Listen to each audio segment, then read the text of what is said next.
New Pints with Air. Welcome back. Welcome back, Ariel. It's June 9th, 2023. We got a nice dark stout here today. Cheers. Cheers. Yeah, so kind of keeping in the spirit of our 30 for 30 with Avery, I just ran out in the middle of a rainstorm on my motorcycle to get this latte on my mind because I've got a latte on my mind these days. But it's amazing. It's so good. This is delicious. It is. I thought it would be a bit heavier and darker, but it is. That hint of coffee, hint of sweet, but it's so good. Yeah, it's a stout espresso with some vanilla bean flavoring in it. Stout espresso with vanilla beans, and gosh, yeah, so smooth, not dark, not heavy. I mean, it's dark, but it's not heavy. Yeah, stout. It's very easy drinking. Yeah, and I'm glad that it's just the two of us drinking on them because I'm gonna probably need another one after. Oh man, well yeah, happy 30 to Avery. I'll have to get a count next week to see how many we have left, but there's no shortage of brews to continue on with. And I found out when I was over there at their 30th anniversary party, July 29th, which we should totally still crash that. They have some new brews that will be tapped at that event, so there will be some new stuff that people haven't had from Avery before there. Nice. Yeah, I went to their when they built their current facility. I got lucky. It was the +1 for somebody to go to their kind of opening, kind of friends and family opening party of their new facility, which was amazing. So open bar, and again, like sat down and talked to a bunch of old friends, people I haven't seen in a long time, and ran into some new people. And I sat down and was drinking. I didn't even have that many, but again, they're so strong. I remember at one point I stood up and it all hit me and realized, oh, it's time to go home. Yeah, I mean, that's one of those parties I don't think I could walk away from not feeling sick because I just try everything. I've been to parties like that before where you just have to try one of everything and it doesn't work out good the next day. No. Cool. Well, yeah, so this will be a fun kind of change of pace a little bit for us, and instead of talking technology and gear and all that, I thought it would be kind of fun for us to just kind of talk about what we do outside of air, even though that time is really limited these days. Yes, it has. But you're trying to get out of here to do some fun things, and you're always busy. You're always doing some cool activities outside of this place. So yeah, I thought it would be a good excuse for us to talk about some of our hobbies and interests and things that are keeping us busy when we're not working here. Yeah. There's something I wanted to do. I kind of wanted to do this like really early on in the whole series, but we never did. So better late than never. So let's get to it. Yeah, well, lots probably changed in the last year for like what you and your family have been doing and stuff too, I would imagine. So yeah, yes and no. I mean, it's still the same interest. Just the amount of time I can dedicate to it is certainly diminished these days. Yeah. So I mean, if you're not here, it seems like from my perspective, most of your time is put into biking. But you want to elaborate on that and what all you do when on that? Yeah. So one of the biggest outside interests is cycling in a wide variety of formats. So I've been a competitive cyclist since I was 16. And since then I've run the gamut of started mountain biking and cyclocross, some road racing, did a couple triathlons, BMX. I turned was pro very briefly in BMX. And I was trying to finish college, and so I quit that so I could finish college finally, because that was dragging on, and I was also starting to work here more, and so yeah, so my whole family is fairly into it now. So I've got teenage kids, and my older two are also very involved and pretty competitive in cycling. So they're both pretty avid mountain bike and cyclocross, a little bit of road. And so yeah, so like right now, tonight I need to get home because I have to leave at 5 a.m. to take my son up to the mountains to do a race tomorrow morning. So I've got to leave at 5 a.m.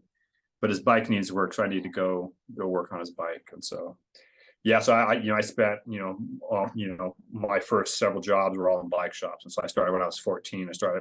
I 14 or 15. Yeah, it was when I started working in bike shops as a mechanic. So pretty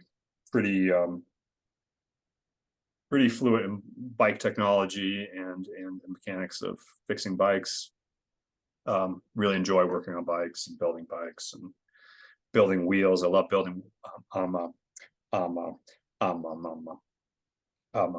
building wheels, from scratch, all the spoke lacing and tensioning and all that. I love doing that.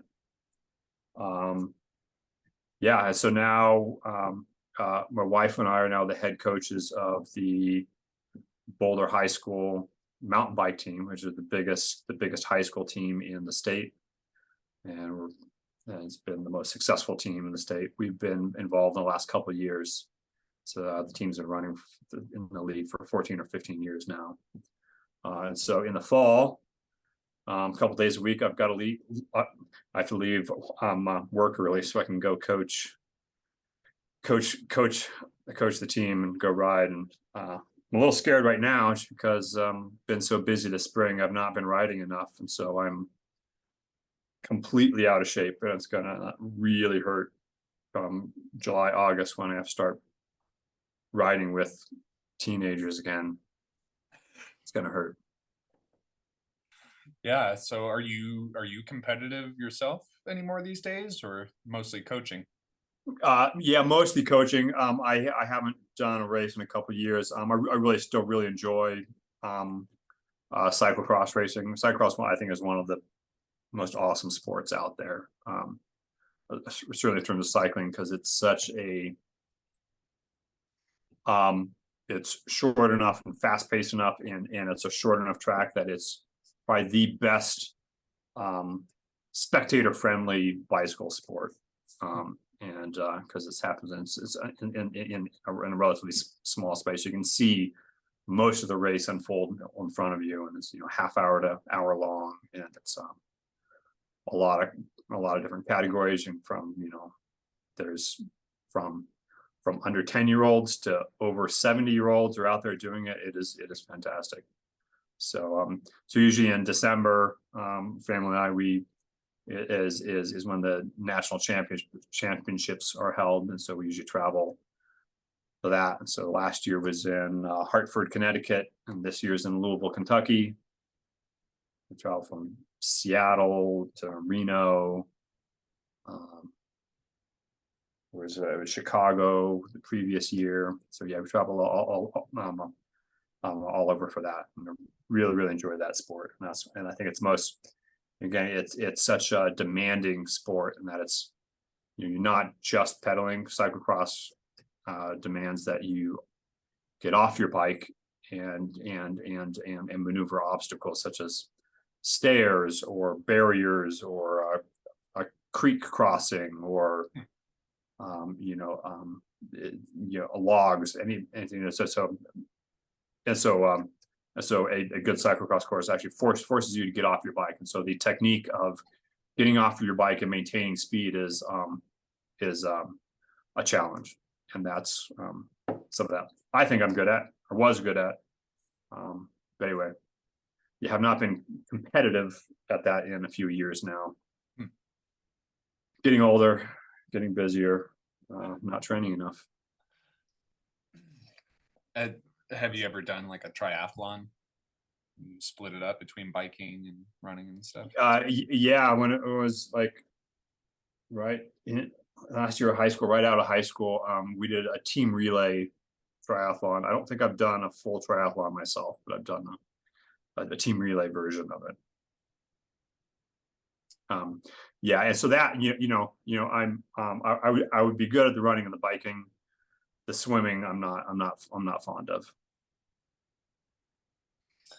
Yeah, I'm getting the sense that we need to get ourselves in some physical competition against our industry peers a little bit here.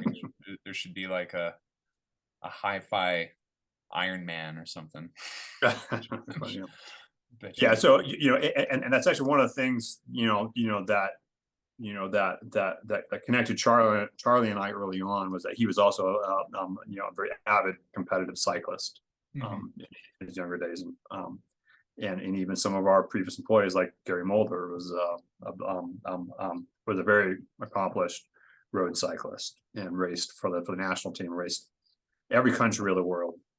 He traveled a lot racing. That's cool. Yes, we've had as well as we have some very accomplished shareholders in the company that are also world-renowned cyclists. So it's somewhat part of our culture here at Ayre. Well, at least part of our history. Yeah, I started to get into that world, and I regretfully sold my bike to get a new bass guitar, because that's one of my many things. But I had a cool Cannondale 613. Oh man, I could lift that bike with my pinky, and it was quite an experience. Like yeah, looking back on it, I mean, it was really one of the coolest bikes that I've ever owned in my life, and I need to get another one. Yep. So you do so that's good synopsis on the biking stuff. But you're pretty consistent on Wednesday and Sunday with some other sport too, right? So you're big into soccer. Yeah, that's my other athletic passion. Yeah, soccer. So I'm still been playing, since I was 8, more or less, and I've been able to, with a couple year lapses occasionally here and there, but yeah, I've been playing almost always. And so yeah, right now I play indoors one night a week, and play outdoors in the spring and fall. Again, with this, I'm starting to get in the older leagues now. I'm nearly 48 now, so I'm eligible for the over 48 league. Just it's almost amusing. I mean, it's definitely fun, but the pace and the injury risks are I guess not funny, but it definitely increases. But yeah, so I really enjoy playing soccer. Played a little bit in college until my first year. I was not aware of the NCAA requirements that you have to finish 24 credits each year to be eligible the next year. And I happened to finish 23 and a half my freshman year, and so I was not eligible to continue playing. So I did a year of rugby instead. Oh, which was fun and eye-opening. I don't know if I've told this story or not, but yeah, my first match I don't remember because I got a concussion. So I don't remember any of the match. I just remember waking up, crawling to the sideline, and no one really checked on me at the time. This was 95 or something. So yeah, concussion protocol was not so much of a thing. Yeah, and this was actually one of my first times in Boulder. It was actually a match in Boulder, and I had driven there myself. But after the match, I didn't know where I parked. I wandered the parking lot to find my car, and then I was going somewhere else afterwards, and I don't know how I made it there. So again, it's long before any GPS or anything. It's like it's a miracle that I made it to where I was going, that I survived. It wasn't good. I'll say that. Yeah, I've had I've lost count of the number of concussions I've had from sport, a lot from bike racing, a few from BMX, skateboarding when I was a kid, biking when I was a kid, several others. Had more than my fair share of concussions. Yeah, I've probably had a good amount too, but I just maybe wasn't aware of it. Yeah, yeah. There's always that. Yeah, I mean, there's such a wide range of severity that it technically can be a minor concussion that you don't really, you just kind of pass over. Yeah, that's cool. Well, you're a lot more physically um, scheduled and busy these days than I am. I had to take a few years off of doing things because I had a hernia surgery a few years ago, but and I was just kind of living with that for a while. I should have gotten it addressed sooner, but yeah, if I'm not doing something for air, I mean, my life pretty much revolves around music in some fashion. What I'm either going to like a concert with my wife or my family. I like to try to take the kids out to shows if I can. Took them out to see this really cool up and coming band with a really cool guitar player. She's just got a fresh style, but they're called Covet. And I took them to the Fox a couple months back, and my kids are 7, 11, and 14, and so it's kind of a good age to start getting them all out to some shows. But yeah, Covet is a pretty awesome band. She plays all finger style and doesn't use a pick and does some unique open tunings, and kind of caught my 11-year-old's attention. And she plays piano, and so she learned that this guitar player started on violin and then shifted to guitar, and so now she's thinking maybe she might want to get into guitar a little bit. I might be pushing her in that direction a little, but yeah, we go to a lot of shows. Like this was one one of my heroes, somebody who changed my life, Victor Wooten and Steve Bailey over here, right there, Steve Bailey. Love those guys. Got to see them as well in Boulder here a few months back. I think in November or something of, gosh, a few months back. Yeah, last year. Yeah.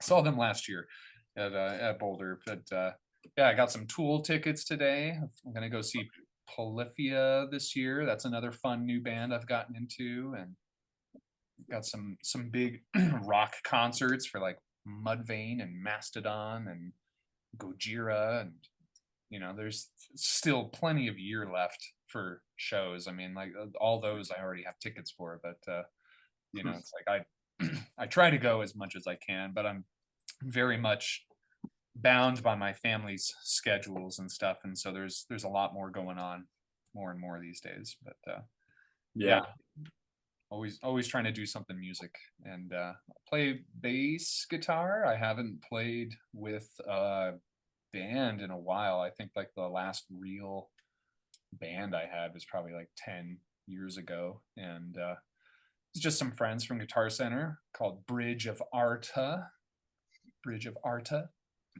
And yeah, it was just like some heavy, like southern rock kind of, best way to put it. It's like yeah, real heavy hard rock, but we had a banjo player who would rip it up, and it was an electric banjo, so he put a guitar pickup on it, and he could use effect pedals and stuff like that. But I don't play super often because I have kids, and it's a lot of work to try to be in a band.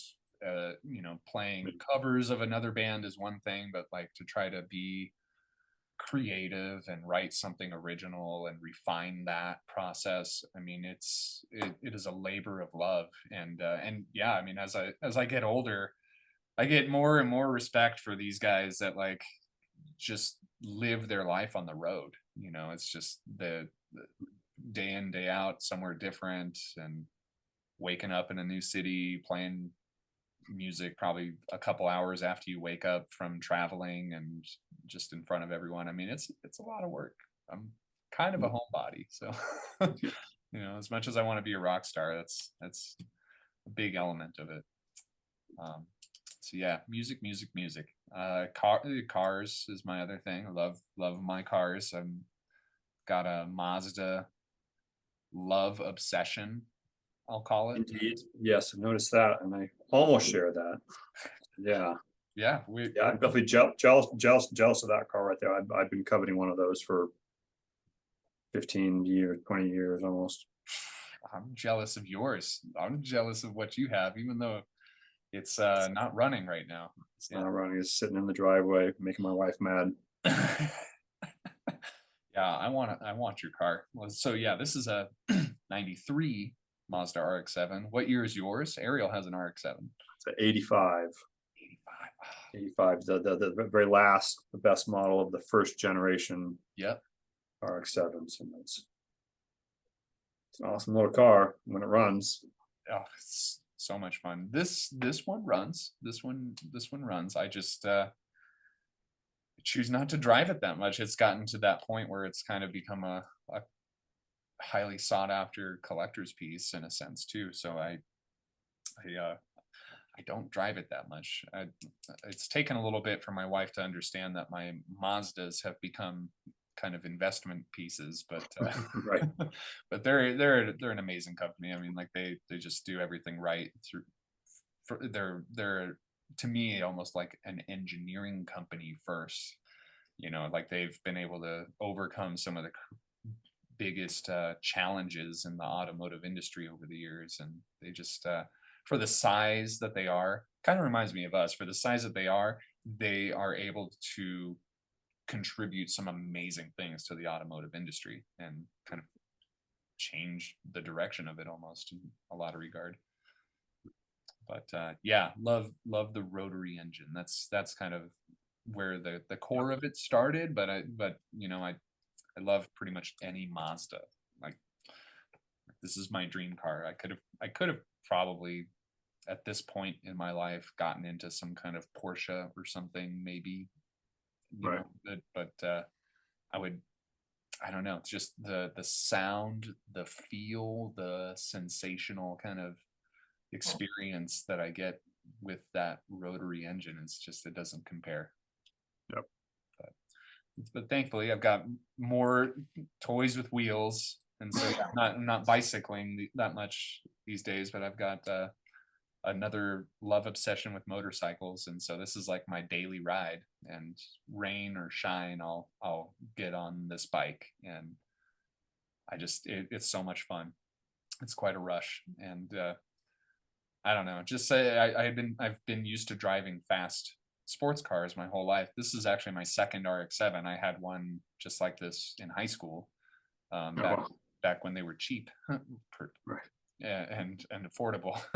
I had I ended up having like two jobs in high school. I had Sears men's clothing department and Subway on the weekends. So I was working two jobs as early as high school, and I saved up a bunch of money and got some help from my parents at the time too. But I was showing that, you know, I was working hard and showing that this was something that meant a lot to me. So I've had a rotary RX-7 in high school like this, but I don't know. It's just something about the open air rush of being on a motorcycle. It feels so nice. So I ride more often than I drive these days.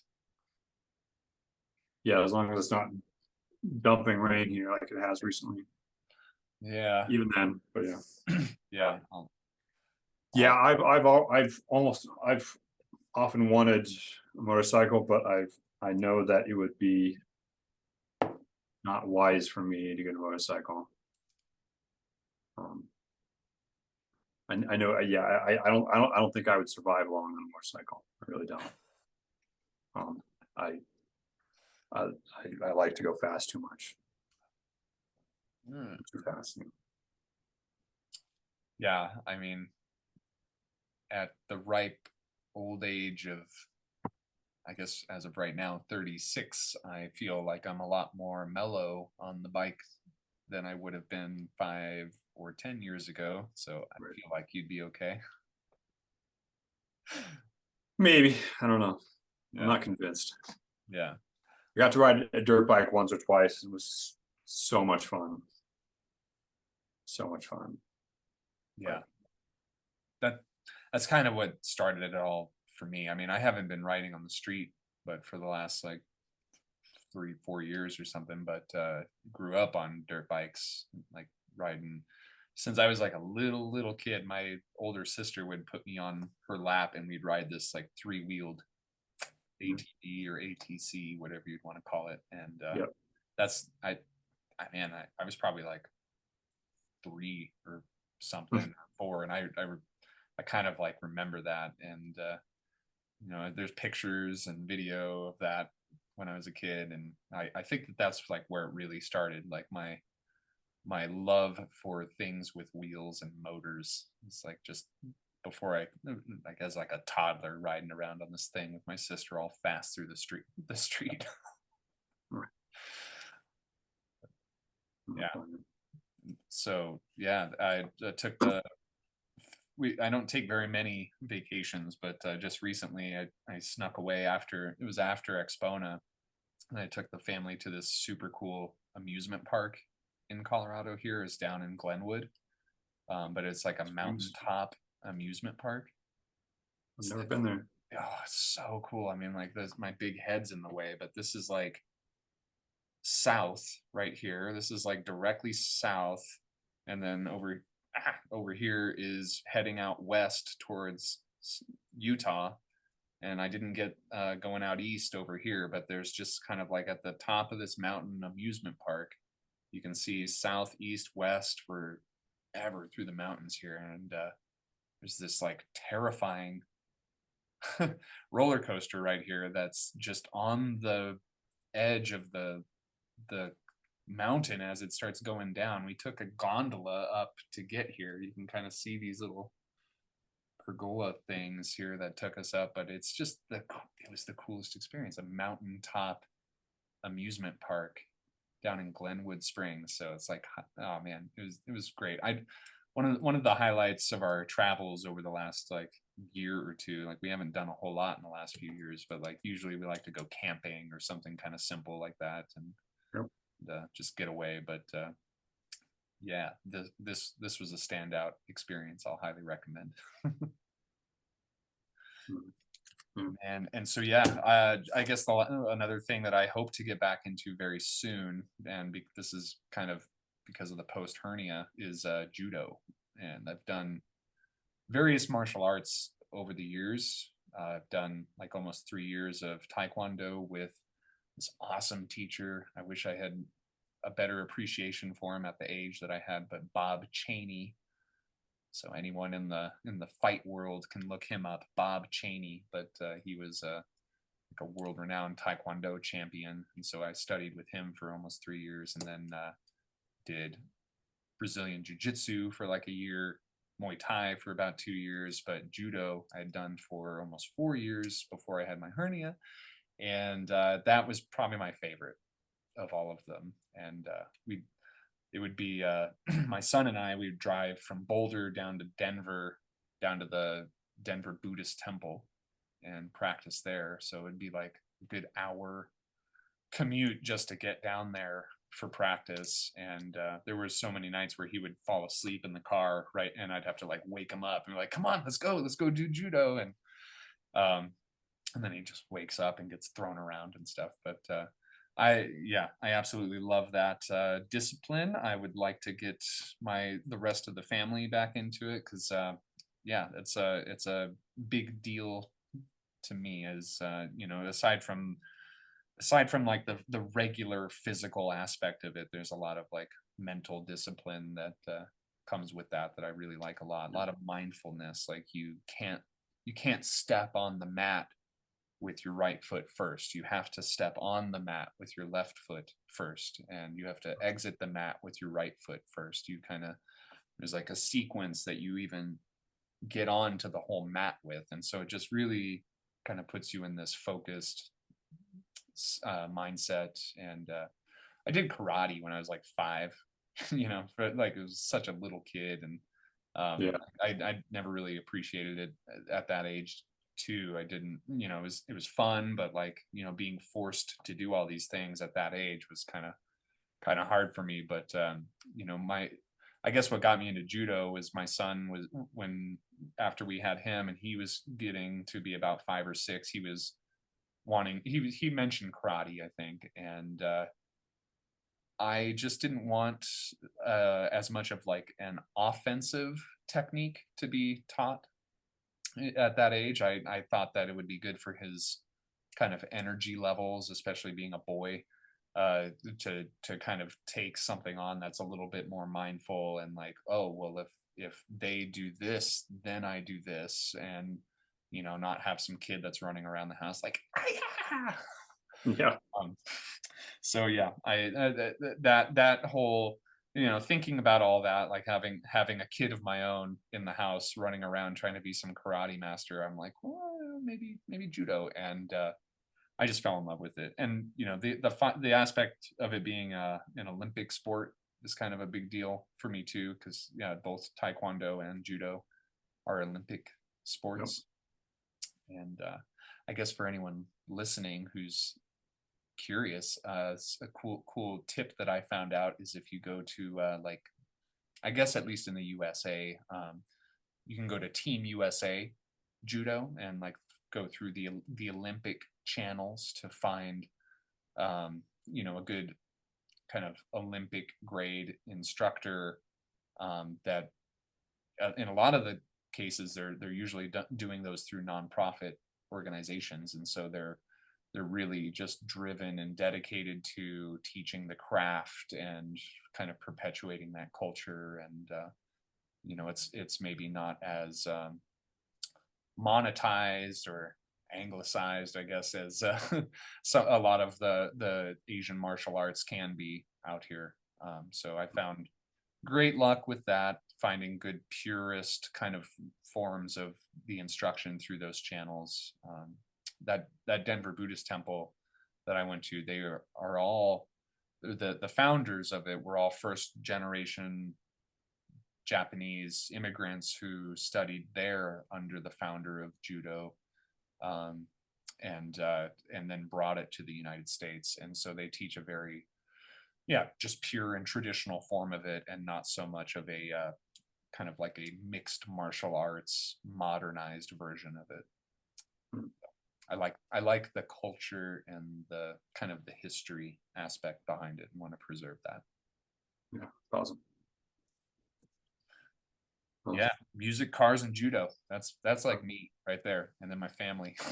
Yeah, yeah, yeah. I mean, kind of the tragedy in my current work life is that I do this for the music, and yet I've been really bad about getting out to concerts, and I really miss that right now. I need to make more concerted effort to get out to more live music these days. I've been really bad about it the last several years. So Dude, you shouldn't have said that, because now I'm gonna just drag you out to every show. okay, yeah, yeah. Yeah, so the other thing I'll say, my other passion is in woodworking, Oh, nice. and and also partly spurred on by Charlie when I first started at Air. Well, no, not when I first started Air. When I first bought a house while I was working at Air, bought our house. Charlie was really excited because we had a big garage, and he wanted a big table saw, and he didn't have room for one, so he bought me a table saw so that he would be able to use it. And anyway, um, uh, um, uh, um, but I already started kind of dabbling woodworking before then, but then like having a big garage. So now my garage is probably 2/3 wood shop, and it's a nearly complete wood shop. I've got almost every tool under the sun, and way too much wood. Got large stalks of cherry and maple. Even at one point, I had fantasies of trying to make like violins and stuff. And so like I have a stash of a very special spruce and maples to make violins by 4 or 5 worth that I have never touched, sitting in the basement still. So if anyone wants to buy that off me, I don't think I'm going to do anything with them. Can you make But my other way, I still have plans for all my. They've got some really. I've got some huge, wide cherry that I have sitting there that I'm really excited to work with soon. But so busy. Haven't tackled any really big projects recently. But I've done like a lot of stuff in our house. Made a lot of furniture in our house. Especially when my wife had a daycare in our house, had a lot of custom furniture, and one of our rooms became had a whole play structure fort custom integrated into the room, and made beds for most of my kids and various desks and a lot of stuff. So really enjoy woodworking. I've got a big 12-foot workbench in my lab here that I built when we moved to our new nylon facility. I made that customized size for all my equipment and stuff on there. You also just built some of the craziest, awesome crates I've ever seen to ship those TADR1 speakers too. Like that, I guess that was my first exposure to that level of your expertise in your hobby there. But yeah, those are. That's not crude, but that's just pretty. I don't know. I would say relatively typical crate construction. So that's not. It was a big crate. Those are big speakers. They were big. They were definitely big crates. Like managing that weight within that crate, and there's a. I don't think any normal person would have done that as comfortably as you did, shipping some $100,000 speakers across the country like that. It was impressive. I was impressed. Yeah, it was fun. I definitely enjoy those kinds of projects for sure. Yeah, well, maybe we should link you up with my friend Dave Roussan and get you a guitar building clinic, and we can. That would be fun. We could start a side business, Ayre Guitars. Ayre Guitars. The air. That's really easy. It's already done. Oh man, I have to figure out how to monetize them. Yeah. Well, we should at least trademark it. We'll start there. We'll start there and trademark the Ayre guitar. Right. Oh man. Well, yeah. That's about as much as my schedule permits anymore these days. There's no shortage of things that I am fascinated by, and I'm always learning and branching out and trying new things. But yeah, I can barely maintain all of my Mazda collection and my 3 children and my wife and my dog and my motorcycle, and there's more concerts than I can go to anymore. There's so much going on, so much life happening, but it's awesome. Yep. Well, I think that's about all I can fill our friends in on for now. And once we get some more spare time and we're rocking things out and we're not wearing every hat at Ayre, we can branch out and have more hobbies, and we'll have a round 2. Unless you got anything else that you want to share. No, that's enough for now. That's the big stuff, and I've got to go home and do more stuff. So yep, let's wrap it up. Yep, sounds good. And you'll be home working. I'll be here uploading. Thank you all for watching. Appreciate you. Happy Pints with Ayre Day every Friday with us is Pints with Ayre Day. So we got a long year to celebrate. Yeah, I've got my Amy D Foundation cyclocross commemorative pint glass I use quite often here. Amy D was she was a cyclocross racer, one of the up and coming U.S. racers that unfortunately was hit and killed while training in Belgium. That she was based in Boulder and was one of our favorites to go out and watch. So Dang. Well, Anyway. cheers to Amy. All All right. Well, cheers, folks. Thank you. Have a good night. Have a good weekend. We'll see you soon.